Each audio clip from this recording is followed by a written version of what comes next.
টি-20 বিশ্বকাপের প্রস্তুতির জন্য জিম্বাবুয়েকে ডেকে আনে Bangladesh cricket board BCB. Chattogram সিরিজের প্রথম 3টি টি-20তে জিতে এরই মধ্যে 5 ম্যাচের সিরিজ নিজেদের করে নিয়েছে বাংলাদেশ ক্রিকেট দল। এরপর বাকি 2 ম্যাচের জন্য স্কোয়াডের শক্তি বাড়িয়েছে জাতীয় দলের নির্বাচকরা। এতে ফেরানো হয় সাকিব আল হাসান, মুস্তাফিজুর রহমান ও সৌম্য সরকারকে।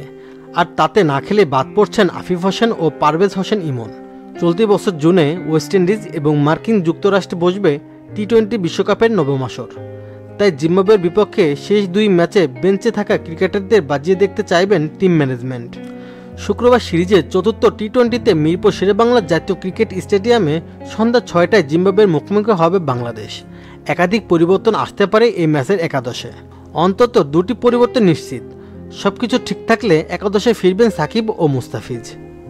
বছর জুড়ে রান খাতায় ভুগতে থাকা লিটন কুমার দাসকেও আরও একটি সুযোগ দেওয়ার পক্ষে টিম ম্যানেজমেন্ট। প্রথম 3 ম্যাচে ভালো পারফরমেন্স করার পরও সৌম্য সরকারকে জায়গা করে দিতে বেঞ্চে বসতে হতে পারে ওপেনার তানজিদ হাসান তামিমকে। ওপেনিং লিটনের সঙ্গী হতে পারেন চোট কাটিয়ে দলে ফেরা সৌম্য।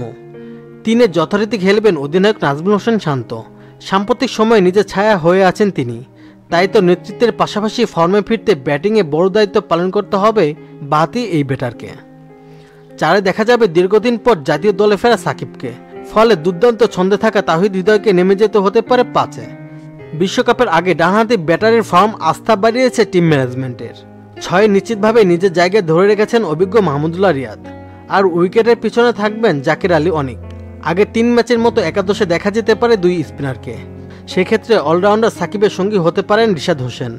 ব্যাট হাতে বড় শট খেলার সামর্থ্য এগিয়ে রাখছে এই লেগ স্পিনারকে। বোলিং আক্রমণে 2 স্পিনারের সঙ্গে যুক্ত থাকবেন 3 পেসার। সেক্ষেত্রে অটো চয়েস হতে পারেন তাসকিন আহমেদ ও মুস্তাফিজুর রহমান। এই 2 প্রিমিয়াম ফাস্ট বোলারের সঙ্গে একাদশে থাকতে পারেন pace bowling allrounder Mohammad Saifuddin. ফলে বিশ্রামে থাকতে হতে পারে শরীফুল ইসলামকে। চলুন এবার এক নজরে বাংলাদেশের সম্ভাব্য একাদশটি দেখে নেওয়া যাক। ওপেনিং করবেন লিটন দাস ও সৌম্য সরকার। নাজমুল হোসেন শান্ত, সাকিব আল হাসান, তাহিদ হৃদয়, মাহমুদুল্লাহ রিয়াদ, জাকির আলী অনিক, মোহাম্মদ সাইফুদ্দিন, রিশাদ হোসেন, তাসকিন আহমেদ ও মুস্তাফিজুর রহমান। বাংলাদেশের এই সম্ভাব্য একাদশটি আপনার কাছে কেমন মনে হলো? আপনার মূল্যবান মতামতটি ভিডিওর কমেন্ট বক্সে লিখুন। ভিডিওটি ভালো লাগলে অবশ্যই লাইক, কমেন্ট ও শেয়ার করবেন। ঘুরে আসতে পারেন আমাদের ফেসবুক পেজ থেকেও।